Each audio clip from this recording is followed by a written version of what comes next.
Barbara Joy McIntire, born January 12, 1935, is an American amateur golfer.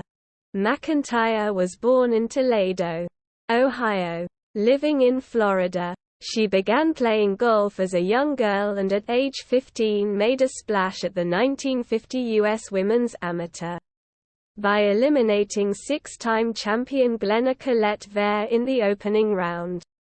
She finished runner-up at the 1951 and 1952 U.S. Girls Junior.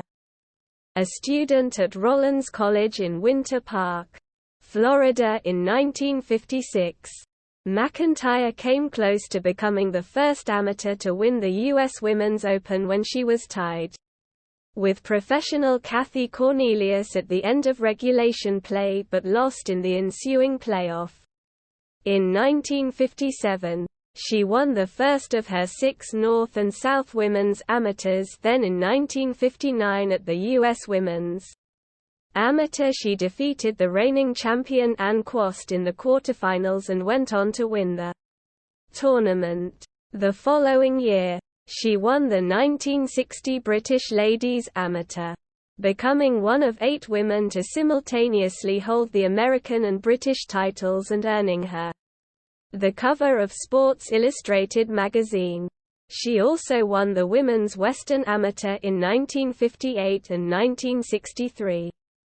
A member of the U.S. Curtis Cup team in 1958, 1960, 1962, 1964, 1966 and 1972. McIntire won her second U.S. Women's Amateur in 1964 and went on to dedicate herself to the game of golf, serving on the United States Golf Association Women's Committee from 1985 to 1996 and its chairperson for 1995 and 1996. McIntire was inducted into the Colorado Golf Hall of Fame in 1964. The Ohio Golf Hall of Fame in 1995 and the Colorado Sports Hall of Fame in 1998. In 2000, she was voted the Bob Jones Award, the highest honor given by the United States Golf Association in recognition of distinguished sportsmanship in golf. Amateur